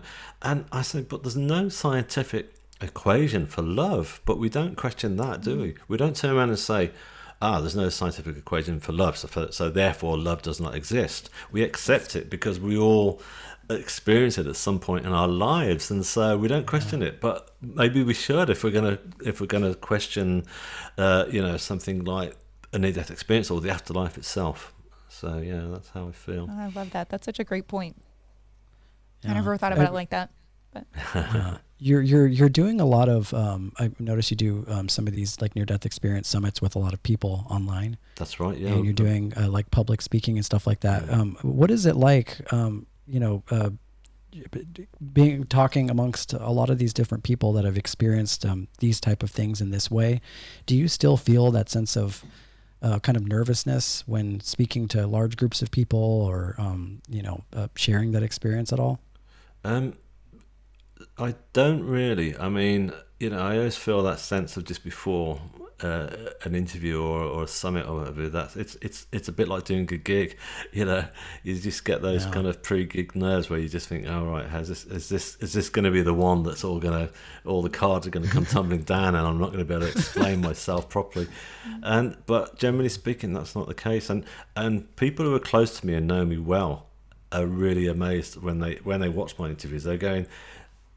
They don't say, "Oh wow, you're amazing. We haven't seen you like this before." What they're saying is, interestingly enough, is that we're seeing a side of you that we didn't know existed, but it's authentically you. It's just you, and it's the whole. You know, it's not like an act. It's a you that we didn't know was there, because I was always quite shy and would never have done anything like this. In fact, when the book came out, I would have shied away from doing even one interview, and I was dreading the idea of even talking about the book. But since I've been doing it, it's been fine. It's come together. And in terms of the summits, I mean, I'm doing one actually this year, which is going to be, there's some big speakers on there. There's Eben Alexander, Peter Banagora, and Trisha Barker is hosting it, and she's amazing. And it's, when I've done them before, it's great because you're talking with all these people. And we have like the last one I did, we had like a virtual green room, if you like. So we were all talking just before we started, and we all had fun, and we all chatted. And you kind of like, you reach this moment of sort of like affirmation, if you like, because you start sharing experiences and how just funny little things like, you know, somebody said to me things like, oh, you know, when you were in hospital, were you full of static electricity? I was going, yeah, I was totally charged with it. I said that the guys couldn't even come anywhere near my bed. You know, whenever they had to wheel me into theatre, they were jumping like, whoa, you know, this guy's alive with that electricity. So all little things like that, you know, little anecdotes that we would share. So it makes you feel, because I've never looked for confirmation out of this, because I'm not looking for that, but affirmation is a different thing, and affirmation is really lovely because you just think, oh yeah, that's great, you know, that's brilliant, you know, that you felt that too. Yeah, it's almost like you're part of like a community, and yes. I don't know if it was your intention, but no.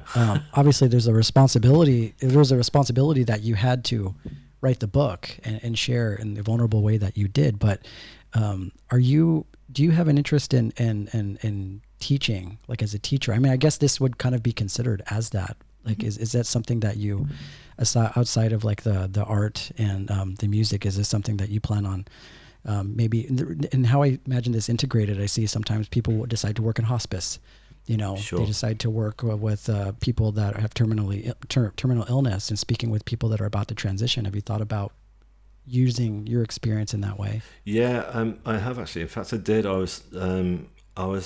This happened. I was asked to go out and to a retreat in the south of France, and it was a last minute thing that I was asked to do it. So I didn't even have time to think about it. And I said, yeah, I agreed straight away because it sounded great.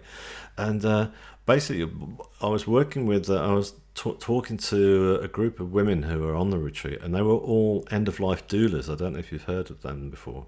Yeah. And doulas are just basically helping people to pass, mainly in hospices and stuff like that. They're helping them with their spiritual journey to move on.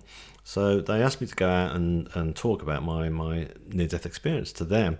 And what I do, spend a whole day chatting and do like a masterclass, and we'll do whatever I wanted to do. So I said, yeah, I'll tell you what I'll do.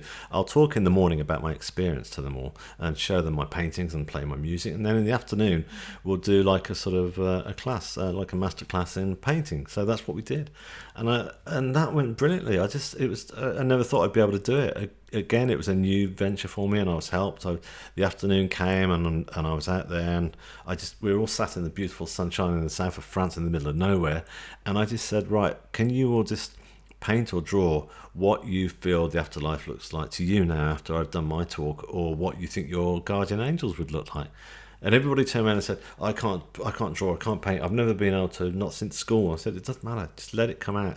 And the work that came out of that was beautiful. There's some beautiful images, and not just that, they were just so happy with what they developed that they couldn't believe it themselves. They were going, I can't believe that this has come, I don't know where this came from, they were saying. I said, well, that's coming from your authentic inner soul, so yeah, so there you go. So that was my first venture into that. And that's beautiful. Yeah. What a beautiful way to help people alleviate the fear that is around death, right? And help kind of show them a positive aspect, like, oh, this is not a thing to be feared. This is a thing, a place of love. So, yeah, Eric actually was an end-of-life doula. Oh, okay. Not with that title, but yeah. Yeah, it was a part of a program called No One Dies Alone, and Jenn is also a nurse. She's a nurse, and she had a lot of experience with sitting with people that were transitioning. But I worked in a few hospices out here in Pasadena, California, and then in Glendale, California, and a lot of that happened after my own near-death experience, and it led me down that path because I had felt that sort of unconditional love that you were talking about.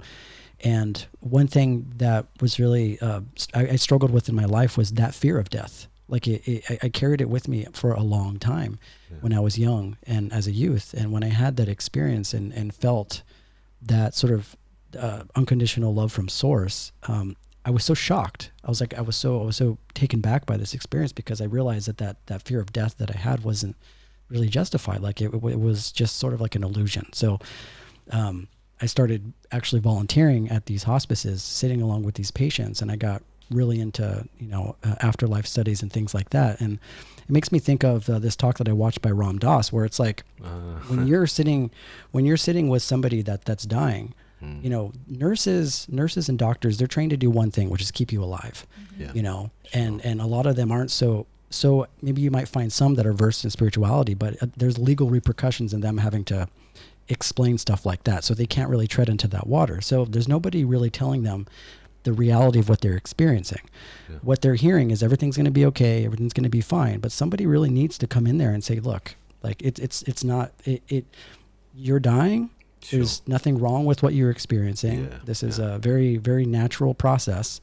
And there needs to be somebody that can hold space with them and almost not that, and Ram Dass actually calls it like a celebration. Oh, we should all just celebrate. We're going to have a good time. We're going to, Alan Watts talks a lot about this too, which is like, we're one of the only nations that, sort of has this almost fear of death. Like in India and Philippines, like they have this sort of celebration, this sort of commemoration of life, but we don't necessarily really have that here. So I just felt compelled to at least want to help change the narrative and make people a little bit more, fearless of that experience, because it wasn't a scary experience for me, so it was a really powerful experience to sit with somebody that's about to transition. I'm sure it must be. And I lost my mother 18 months ago, and I wasn't there at her side when she passed, but when I turned up at the hospital just after she had, I was able to help her, I hope anyway, that help her soul sort of leave her body and finally move on. And I'd learned that from that retreat in France, actually, because it was actually run by these people who are funeral directors, but the way they went about their work was just it's fantastic. They went for a reenactment actually of what they do, and they had one of the girls who was on there who would volunteer to be the person that had just passed, and they spent the whole night sort of balming the body and helping the soul to slowly move on, and then they were chanting and singing and candles lit. It was just incredibly moving and very, very beautiful. And so that, in a very, very crude way, I guess, because I didn't have time because I was in the hospital, I helped my mum. I just remember sort of slowly moving my hands over her arms and stuff, and just helping her to move on and just move that transition to the next stage. I remember talking to her. I said, "Mum, you're going to love it where you're going now," because I know she would, and I knew that love and that joy would just fill her heart so much. Yeah, so it's so that I can imagine what you're just talking about there must be very profound, and sounds like that it stayed with you as well, which I'm not surprised. Yeah, one thing that I would remember hearing in these hospices is a lot of the fear that these people have to do with religion, have to do with their spiritual beliefs. Yeah. And Jenn is kind of a really good example of this, because we've been doing this podcast for quite some time, but she grew up like a Catholic, right? And so there was a lot of fear behind death, because that whole guilt and shame thing. Sure. And whenever we would talk about life after death, that question of like whether or not somebody burns in hell for eternity comes up. Mm-hmm. And then to find out, as we kind of wax poetic about these topics, like I started to see her fear of that kind of diminish, realizing that after this life, like there is no fiery inferno waiting for you, There is. There's definitely been a paradigm shift in my thought, and this is something that we bring up a lot too. Joe Rogan says, don't ever become married to your ideas, because you need to be flexible and open to other things to change your mind, right? Yeah. So, and that's definitely over the course of the history of this podcast, how many paradigm shifts I've had in my prior beliefs to what I believe now is just totally different. So, and I'm sure Fantastic. Amazing. Definitely experienced that. So yeah, but that's great, because I'm not Catholic, but I've got friends who are, and I know that it's a very deep faith, isn't it? And it's as they say, once a Catholic, always a Catholic. Whether you follow it or reject it, it's still within you. So it's a big one for you, I'm sure, to overcome that's been indoctored into you. Yeah. We had an Akashic record reader on our show, and she brought forth a reading for Eric and I, and Jesus showed up in our reading, which I thought was really interesting. But she said that Jesus. Yeah, he was like psychedelic hippie, pot smoking Jesus, and he was in the psychedelic robe, and we were laughing because, of course, that's how Jesus would appear, to the two of us, because that's how we would envision him in our mind. So, which brings me to your painting, and for people who are listening to the podcast that want to see your paintings, it's shineonthestory.com, and all of your artwork and your music are on the site. And there's a painting in particular of Jesus, since we're on the Jesus topic, and he doesn't have a traditional type crown like you are used to seeing in Renaissance type paintings. It looks more like a UFO. Can you talk a little bit about? Yes, that's the common response to that halo. Yeah. Well, firstly, I didn't want to. When I'm doing these paintings, I'm kind of. Yeah, I have a bit of a roadmap when I'm painting it. I wanted to paint him suspended above the local river where I live, but I also wanted to show him as I saw him in this pure white robe, looking really healthy, and not the usual image of Christ on the cross. And there was a space at the top of the painting for the halo, and I thought, I'm not going to give him a simple white line that you see in Renaissance paintings. He's going to have more than that. And so I let that develop. And when I was having the healing sessions, some of the images I was seeing of light I incorporated into that halo, which some people interpret as a UFO like yourself. But those are images I was seeing in my healing sessions. And So yeah, I just wanted to show that his presence was just like, he was just more than just a king. He was just like, wow, he was just like this incredible being of great wisdom and great love. And so yeah, so he deserved to have like a more than just a simple white line in my mind, I guess. So Yeah. I'm trying to connect the dots, because in his near-death experience, he talked about an androgynous character, and typically you see aliens as androgynous sort of beings. Oh, right, you know, that's true. and in the New Age community, they talk about like Pleiadians and Arcturians and a lot of these sort of starseed conversations that me and Jim have, because we like the conversation. You know, we like to explore like different possibilities of, you know, perhaps there is some hyper intelligent form of aliens that sort of moderates this whole, you know, simulation or virtual reality world that we're in. Yeah. And some people see in those near-death experiences these beings that like don't look man or woman. They just look so far beyond that. It makes me wonder if you know, ET is really at the base of all this. Yeah, for sure.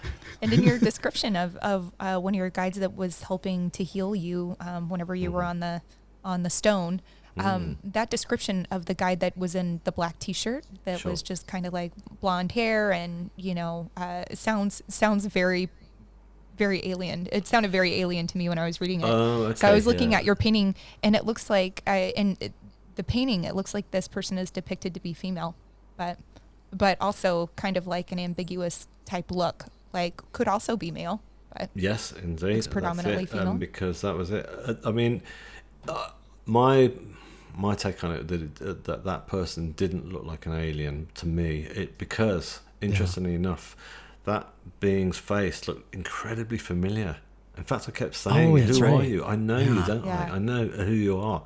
And so there was a strong connection with that person that that familiarness in that face was more than just like an alien form. It was just, you know, very much a human form. Yeah. So yeah, Yeah. I think, Cool. and I Yeah, feel that's the sense that was my keeper to my soul, and that was my ultimate, you know, my ultimate sort of higher self, my spirit guide, if you like, that's been with me throughout my whole life and beyond, you know. So yeah, that's, and I feel the sense of that being is with me, you know, still now, very much so. Yeah. oh, that's awesome. Yeah. Yeah, 'cause you hear that a lot with those like near-death experiences, which is like that world was more real than this one. Yes. Right. And sometimes and that's why you feel like God and Source is such an all-encompassing thing, because there are people like Betty Eadie, like, you know, Christ will come to you. There are people that have had near-death experiences that are Buddha, and Buddha shows up. Yeah. You know, whatever fashion, whatever way that you accept Source, maybe it's a compassionate impulse from Source because he doesn't want to maybe overwhelm you or scare you. He's like, yeah. okay, yeah, he just wants to come in whatever way you feel comfortable. I think it was Robin Williams in What Dreams May Come. It was his doctor that showed up, like on the raft after he ventured into the afterlife. He was just like, well, you know what I mean? And it wasn't really his doctor. It was God dressed up as his doctor. So it's like, it's crazy how it's so far beyond just your typical sort of understanding of religion. It's like all the all-encompassing ways in which Source could show up. He just shows up. Yeah, exactly. You know? And it's been taken so seriously. This is what I'm finding out. This is what which I'm loving. You know, there's so much research now going into near-death experiences. You know, in fact, in the UK, they were going around hospitals, you know, sort of trying to do experiments on people who agreed to be experimented on, who are having life-threatening sort of, you know, heart surgery and things like that. They asked if they could, you know, sort of do all these tests in theatre, because a lot of people have NDEs when they go into comatized states and what have you. So yeah, so there's an awful lot of research that's going into it, so which is fantastic. You know, it's great, and I've heard scientists talking about it, and they are scientists, but they're kind of like thinking, yeah, there's definitely something in this, because there's far too many people who've had this experience, and just for it to be dismissed. And and they say, you know, there was a guy talking the other night about it. I can't remember his name now, and he was saying that the common thread is that, as you just pointed out, that they talk about their NDEs as being more real than this life that we're in now, this realm, I mean, I always describe it as being ultra real. People say, oh, was it like a dream or an illusion? I said, no, it was like ultra real. So there was me worrying about forgetting about it all. I haven't forgotten a single thing because of that ultra realness. It's stayed with me all this time, and that is a common thread with people who've had NDEs. If you wouldn't want to continue talking about it throughout your whole life and make it a big thing, would you? If it wasn't that important, it wasn't that real. So right. Yeah. It becomes almost like this fascination with that love. At least it is for me with that music, and it makes me think of like the most natural thing that come to a human that's fully integrated, which is to love. Like we do amazing things when we embody that sort of natural love that we have. We create art, we create music, and it almost seems like everybody's going around searching for the meaning, and that journey is definitely important, but. You look at trees, and trees have a very specific function, and food and nature has a very specific function, and there's a lot of curiosity as to what the function of the human being is. And it makes me always just think of life, like we have the ability to create life out of love, like out of love that we have for another human being. And it makes me think of like love being like the purest, most authentic form of really what the purpose of what we are. So it's like when I'm playing music, when I'm listening to reading a really amazing book, like the love that I feel, it brings out something, and I want to like expand that. I want to explore that. And maybe that you can almost look at it as like pure creativity, like taking like that love, LOV, out of the equation and just looking at it as like an energy of creativity, because that's where I feel like that inspiration comes from. Like source is just like a creative force that moves through expression. And that's what I feel like it does with you and your music and your artwork, and it does for me and my music. Yeah. I can tell. I listen to your music, and it's beautiful. And I can see that we're singing from the same hymn page. That you really, it's really, I mean, in particular, your piece, Heaven. I just thought that just kind of like was vibrating with me so strongly straight away. It's just like it's really beautiful. So that feeling, that specific song, that track. And I remember when I messaged you yesterday, I was talking about like I experienced this music not as something that starts or ends. It's almost like for a moment I'm channeling into this flow. Almost see it as motion. It's like audible motion. Because if you're listening to Heaven, all it is just a sine wave. It's just like this progressing sort of like this experience that just is just very entrancing, but. That one in particular, I would hear this music that I'd experienced in my near-death experience a few times after that. It would come just spontaneously as a mystical experience, and a large part of my journey has been trying to recreate that out of a fascination for it, and also wanting to share it with other people. Of course, I mentioned I do sound healing outside of that, but it's interesting that I'm glad that you liked Heaven, because there's just something about the way that it feels inside that always reminds me of how it felt for me in that space. Oh, that's it, I actually never heard that, and I've known you for a long time, and I've never heard these tracks. So whenever they came through in the chat, I listened to them as well. So I think we should post them for the listeners to hear as well. Because we know we can find David's music online, and he's also on SoundCloud. You can find him on SoundCloud as well. Too. Yeah, and you can listen to those too. I had a question for you, actually. It was really interesting because I caught it in one of your videos, which was you said that you like to work with the TV on. Yes. Right. And that silence is something that like maybe is a little bit more difficult for you to make and create in. Yeah, and the reason for that, I guess, is that I never want to sort of intellectualize what I'm doing, and because I'm doing something like classical music, there's a tendency to start over intellectualizing it, and I never want that to happen. So I feel that if I've just got the TV on in the background very low, that's not going to happen, because I'm not going to start taking it too seriously, and so whatever comes through, any ideas that come through, they're going to happen over the top of that noise. I mean, there are moments when I have to just mute the sound because I've got an idea that's kind of like, oh, this is really strong and it's really sensitive, and it requires silence. But that's the reason for that, I guess. I always want it to be like a pure sort of essence that I'm channeling that's coming through. It's like, it's interesting. I was watching recently. There was on the TV there was some footage of Jimi Hendrix playing guitar, and I was watching him, And I was thinking exactly the same thing. When you watch Jimi Hendrix playing, he's just totally channeling into the universe. It's like his fingers are going up and down that guitar like he's not intellectualizing it at all. He's not even thinking about it. He's letting the energy take over that guitar and take over him and his performance. And that's one of the reasons that we're drawn to watch people like that.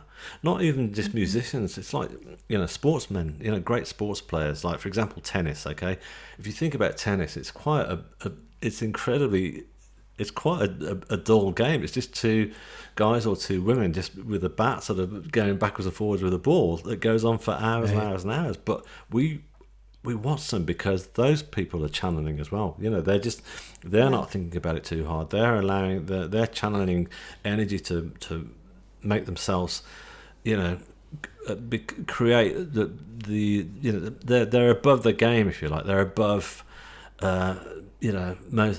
That's why they're world players. That's why they're great, because they just know how to channel and not worry about it. When you watch them walk onto the court, they don't look nervous. They look a little bit nervous, but nothing like you'd expect them to be. And so I guess there's a lot of that going on. So I just want to make sure that I'm never intellectualizing it. So that's the reason. It makes sense. It reminds me of like in Zen where they talk about the flow state.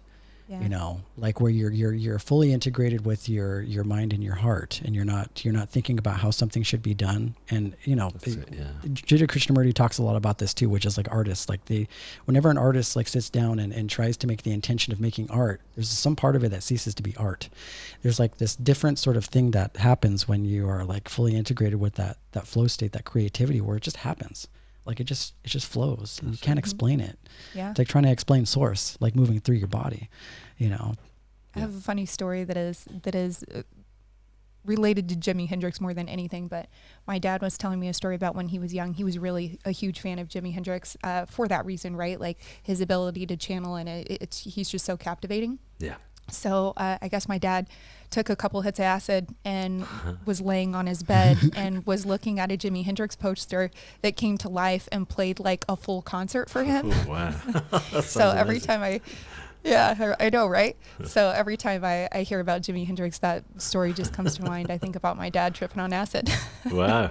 I hope he's okay with me sharing that story. It's out there in the universe now. He had a good trip, didn't he? So why not? Yeah, I guess so. And it's true. Like you even like watching like Stevie Ray Vaughan, that guy's just like, that's another one. Whoa. You know what I mean? And then you hear that story of like St. Carlos Santana at Woodstock, where like I didn't know this for a long time growing up, that like he had taken acid before he hopped on stage. And his guitar turned into a snake, and the whole show was him trying to like sort of like hush down this snake that was like going crazy, and it's crazy how like how present they are with these things, Exactly. Well, David, thank you so much for coming on the show. We can't even express how excited we were to have you, and thank you for staying on extra time to talk more about your book.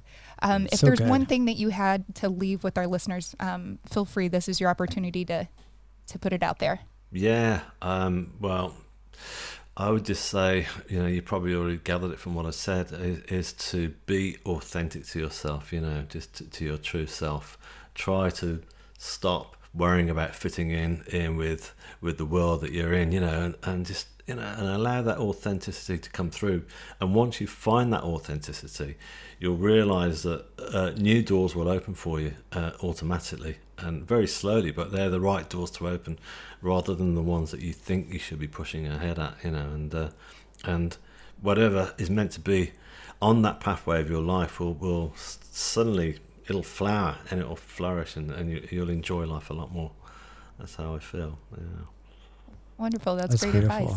Yeah. Great. That's beautiful. Thank you so much again for David for showing up for us. You have a few seminars coming up. Did you want to share the dates to those and where people can maybe sign up for those? Let me think. There's a few that haven't actually been confirmed yet. I'm going to be doing something with Dr. Raymond Moody at some point in the next few months. So watch out for that with Paul Perry. That's going to be awesome. Yeah. That'd be awesome. Yeah.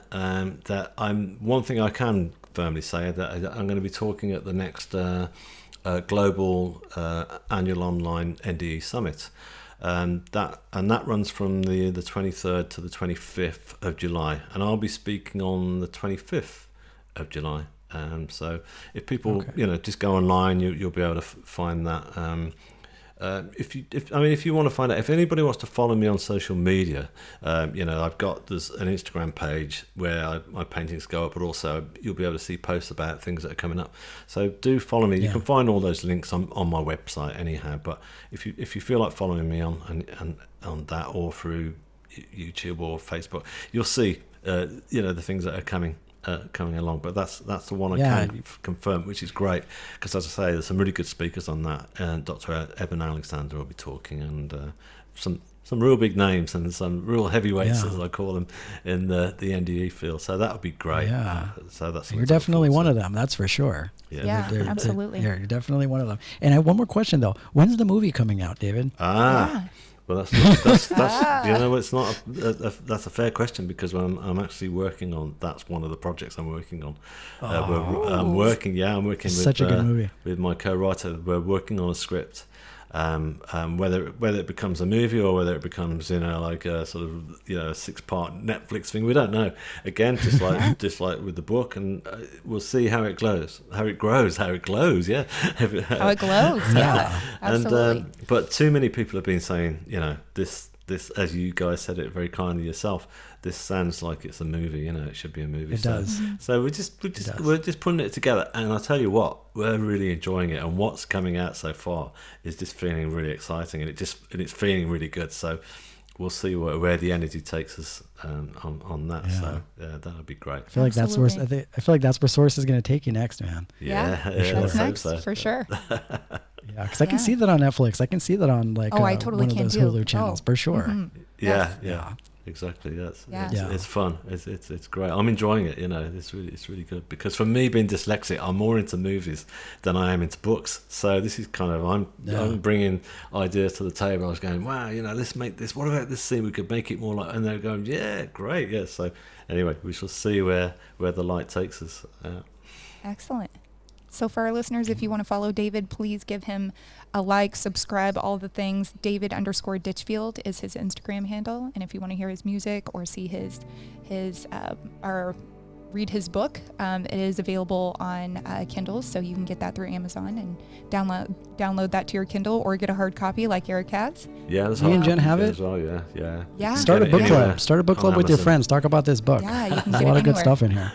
Yes. Yeah. So like, subscribe, give him some support so we can get a movie out soon. And thank you again, David. Thank you, guys. It's been brilliant chatting with you. Really good. Yeah, very beautiful man. Beautiful story. Thank you so much for offering your gifts to the world. We totally love you. And good luck. We'll talk to you soon. We'll do. Cheers. Bye now. Thank you, David.